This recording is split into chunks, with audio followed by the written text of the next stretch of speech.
반드시 성공할 수 있는 일자라는 비결. 당시 어머니 회사의 연수라는 것은 전적으로 영업 연수였다. 고객에게 어떻게 효과적으로 상품을 소개하고 판매할 것인가를 가르치고 훈련시켰다. 가령 느닷없이 상품을 건네주면서 상품 소개 문구를 만들라는 과제를 준다. 상품의 내용, 성분, 사용법, 가격 등을 2분 이내의 문구로 정리하여 감독관을 손님으로 놓고 상품을 구입하도록 설득하는 것이다. 감독관은 좀처럼 오케이 사인을 해주지 않는다. 겨우 오케이 사인이 나온다고 해도 이번에는 그 문구를 몽땅 암기하여 다시 한번 감독관 앞에서 반복해서 말해야 한다. 단어 하나 틀리지 않고 반복해야만 비로소 이 과제에서 합격점을 받을 수 있다.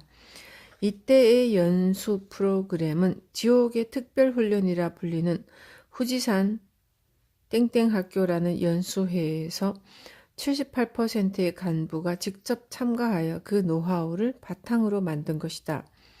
지옥의 특훈에서 살아 돌아온 감독관이 담당 감독관이므로 연수는 당연히 혹독했다. 세일즈 토크를 시작하겠습니다. 목소리가 작다, 실격. 단지 목소리에 패기가 부족하다는 이유로 불합격을 당하는 사람도 있었다. 아침 9시부터 오후 6시까지, 안 되면 밤 9시, 10시까지. 합격하지 못하면 그만둔다고 말하지 않는 한 돌아갈 수도 없었다. 먼 지방에서 연수에 참가하러 온 이들 중에선 회사에서 먹고 자는 사람도 있었다. 지금은 그때처럼 엄격하지는 않다. 예나 지금이나 이런 군대식의 엄격한 연수 시스템을 사이토시가 가르친 적은 없다. 어머니의 회사는 이제 막 주식회사로 승격한 상태였기 때문에 사원 교육의 노하우도 아직 확립되어 있지 않았다. 연수도 아직 암중모색 단계에 있었다. 그런데 영업 경험이 많은 베테랑을 스카우트하는 경우가 많았는데 고도 성장기를 살아온 그들은 근성을 주입하는 것이야말로 영업사원의 첫걸음이라고 굳게 믿고 있었다.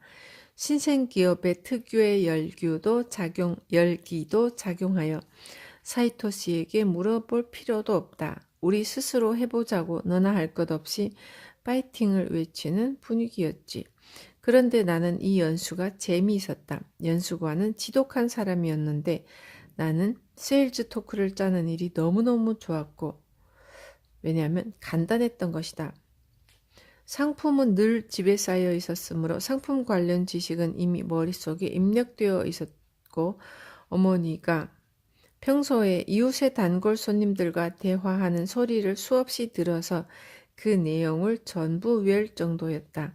78%의 세일즈 방식이 내 몸속에 자연스럽게 스며들어 있었던 것이다.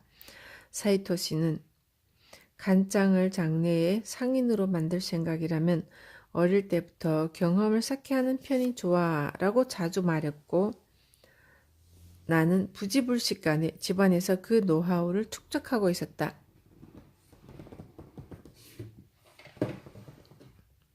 그것이 여기서는 큰 도움이 되었다. 학창시절 마지못해 가게 일을 도울 때는 전혀 즐겁지가 않았는데 손님을 직접 상대로 세일즈 토크를 하는 것은 달랐다. 오래간만에 노점상을 할 때의 재미가 되살아났다. 소름이 끼칠 정도로 흥분되었다. 지독한 감독관으로부터 나이도 어린데 꽤 잘하는군 하는 칭찬을 받은 후로는 더욱 우쭐해졌다. 이 정도야 식은 죽 먹기죠. 속으로 코웃음을 쳤다. 학교에서는 꼴찌였지만 장사에서는 1등이 될 수 있을지도 모른다. 불과 일주일간의 연수였지만 우수한 성적으로 과정을 마친 나는 묘하게 기분이 들떠 있었다. 대학 따위는 갈 필요가 없을지도 모른다. 이런 생각이 든 나는 학원에 다니면서 78%에서 아르바이트를 하기로 했다. 그러나 양다리를 걸치고 있다는 것이 아직도 대학에 대한 미련이 남아있다는 증거였다. 나는 사이토시에게 보고하러 갔다. 아직 그것을 나의 장래와 완전히 연결시키고 있지는 못했지만 일을 함으로써 내 안에서 무언가가 꿈틀대기 시작하고 있었다. 그 계기를 만들어준 사이토시에게 감사의 말을 전하고 싶어서 24시간 패밀리 레스토랑에서 무언가 열심히 쓰고 있는 사이토시를 찾아갔다. 어머니 회사에서 아르바이트를 하기로 했다고 하자 사이토시는 그래 하고 중얼거린 뒤 내 얼굴을 정면으로 응시하며 그럼 일을 잘하는 비결을 가르쳐주지 하고 말했다. 이것만 알고 있으면 반드시 성공할 수 있는 대단한 비결이란다. 사이토시 같은 사람에게서 대단한 비결이라는 말을 듣고 흥분하지 않을 수 있겠는가? 나는 무심코 몸을 앞으로 내밀며 한마디도 놓치지 않겠다는 각오로 다음 말을 기다렸다. 사이토시는 말했다. 일이라는 건 말이야. 예, 즐겁게 해야 한단다. 나는 몸을 소파에 털썩 기댔다. 뭐야? 겨우 그거야? 신비스러운 주문 비슷한 말이나 중국에서 전래되는 명언과 같은 장중한 이야기가 사이토시의 입에서 나올 줄 알았건만 즐겁게요? 그래. 그는 우주의 진리라도 발견한 것처럼 깊숙이 고개를 끄덕였다. 아무리 성가신 일이라도 아무리 단순한 일이라도 그것을 즐기려면 어떻게 해야 좋을지를 고심하면서 해보렴. 그 일에 적용해서 즐거운 기분으로 완수할 수 있게 되면 어떤 일이 주어져도 반드시 잘해낼 수 있게 될 테니까. 너무나도 간단한 비결이라는 생각에 그때 나는 코웃음을 쳤다. 이런 내가 긴장한테 장사의 비기를 가르쳐주고 말았군. 장난스럽게 말한 뒤 사이토시는 빙그레 웃었다. 아르바이트생인 나에게 처음 주어진 일은 실 붙이기였다. 첫일인 만큼 실력을 보여주리라 단단히 벼르고 있던 나는 크게 실망하고 말았다. 아무도 없는 방에 있는 것이라곤 골판지 상자에 든 수만 통의 봉투뿐이었고 그 봉투에 실을 붙이는 단순 작업이었다. 까짓것 좋다. 간단한 일이니 금방 끝나겠지. 그런데 이것이 의외로 만만치 않은 일이었다. 너무 단조로운 작업이라 금세 지겨워졌는데 그러면 페이스가 눈에 띄게 떨어졌다. 실증이 나서 회사를 몰래 빠져나간 적도 있었고 그러나 그렇게 땡땡이를 칠수록 손해를 보게 되는 것은 결국 나였다. 나는 고심하기 시작했다. 작업의 단조로움을 어떻게 해서든 해결하지 않으면 이를 완전히 내팽개쳐 버리게 될지도 모른다. 고심 끝에 나는 라디오 카세트를 가져와 음악을 들으면서 일을 해보기로 했다. 뽕짝부터 팝송, 클래식 가요 등 장르를 불문하고 하루 종일 틀어댔다. 그러자 실붙이기에 맞는 음악과 그렇지 않은 음악이 있다는 것을 알게 되었다. 대체로 클래식은 맞지 않았다. 댄스풍 리듬에 몸을 맡기고 실을 붙이는 편이 작업 능률이 보다 향상되었는데 내 경험으로는 실붙이기에는 역시 레게가 최고였다. 아는 사람을 불러 실 댄스 묘기를 보여준 적도 있었다. 관객의 박수라도 받은 날은 신이 나서 일의 속도가 더욱 빨라졌다. 즐겁게 일을 하려면 어떻게 해야 좋을지를 고심해보렴. 사이토시가 말하고자 했던 바가 바로 이런 것일까? 아주 잠깐이었다. 나는 다시금 장사의 비기에 대해 생각해봤다. 실 붙이기에 박스 포장이 추가되고 고객 관리 내용을 컴퓨터에 입력하는 등 아르바이트는 점점 늘어갔다.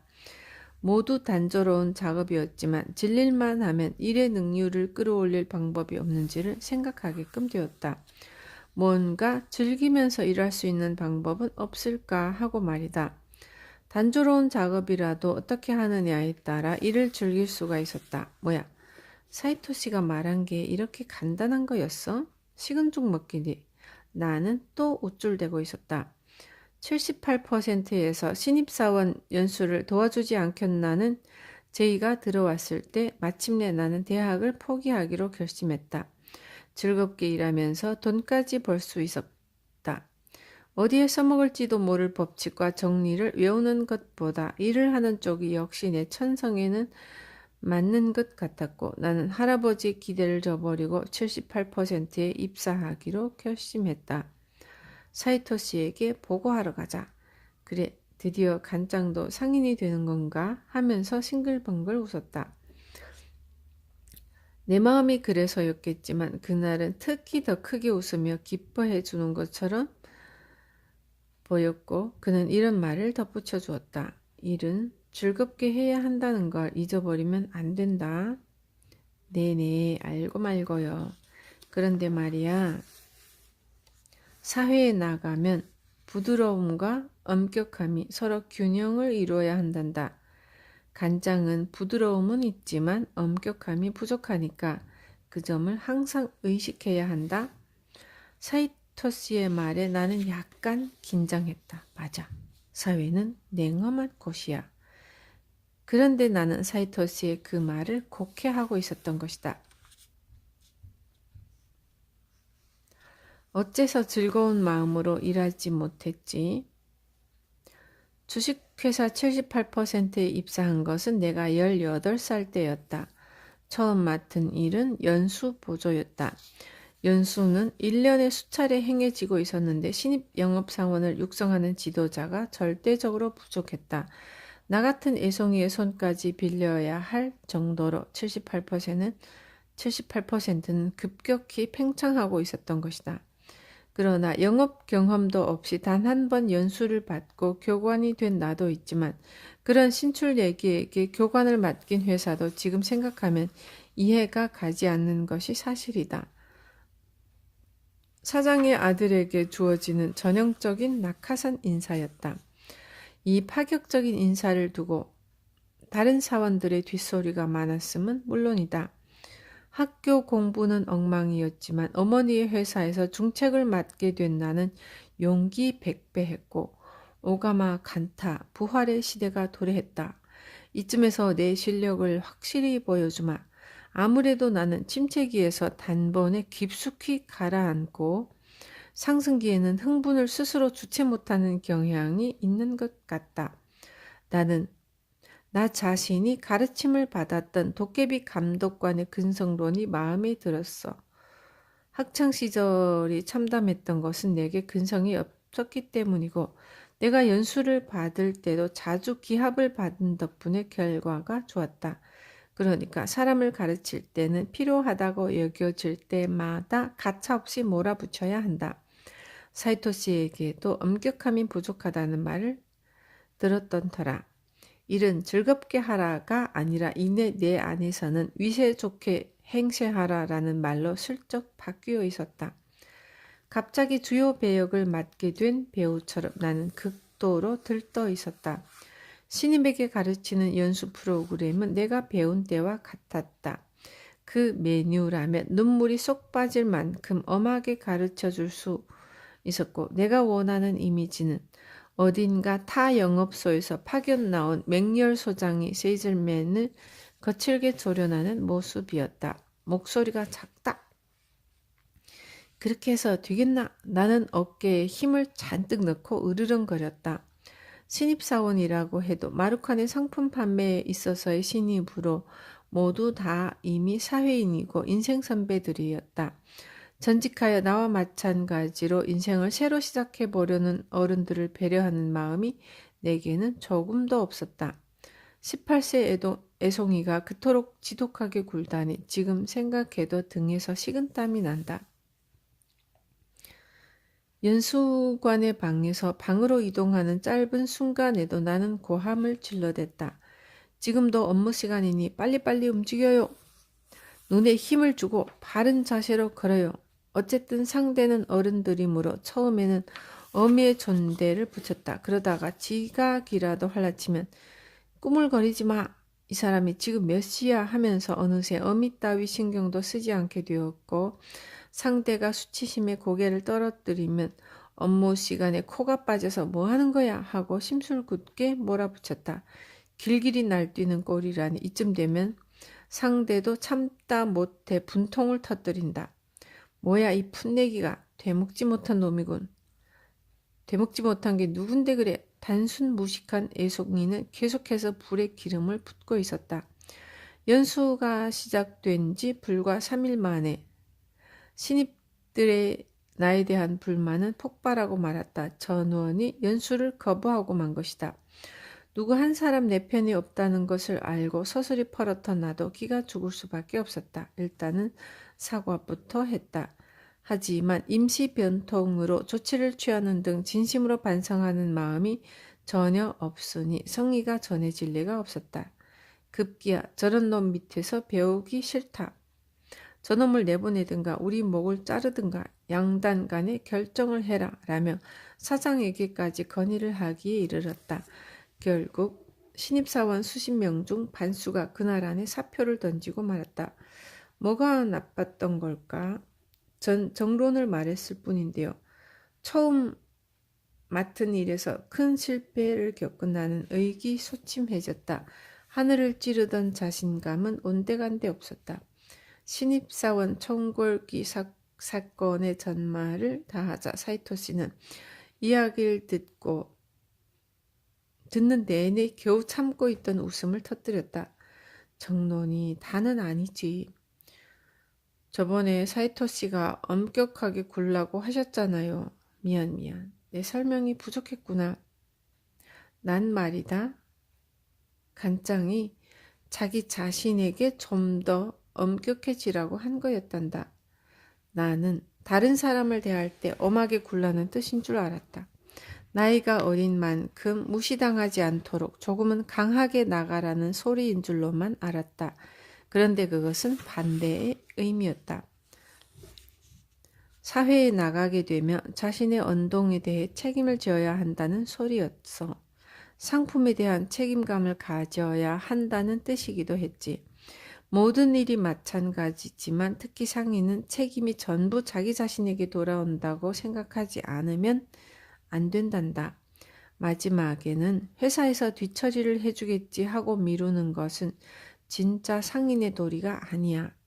그런 엄격함을 갖고 일에 임하라는 말이었다. 상인은 자신에게 엄격하면서도 고객에게는 만족감을 줘야 한다. 고객이 기뻐하지 않으면 장사를 하는 의미가 없는 거야. 양자의 균형을 잘 유지하면서 일을 해야 한다는 충고였어. 사이토 씨는 또다시 웃고 있었다. 그렇다고 자세히 설명해주면 얼마나 좋아. 투덜투덜 혼잣말을 하고 있는 내게 느닷없이 사이토 씨가 물었다. 그런데 어째서 즐거운 마음으로 일하지 못했지? 사람들을 가르쳐야 하는 입장에서 실없이 웃고 있을 수는 없잖아요. 실붙이는 일은 즐기면서 했잖아. 그것과 이건 다르죠. 그런 단순 작업과 어렵고 복잡한 연수 과정을 어떻게 비교할 수 있어요? 그럴까? 난 똑같다고 생각하는데 단순한 일이든 어려운 일이든 다 마찬가지란다. 간장, 어떻게 하면 실 붙이기를 즐겁게 할 수 있을까 고심했었지? 그런데 왜 이번에는 지혜를 짜내지 못했어? 하루 종일 실실거리는 것만이 즐겁게 일하는 것이 아니란다.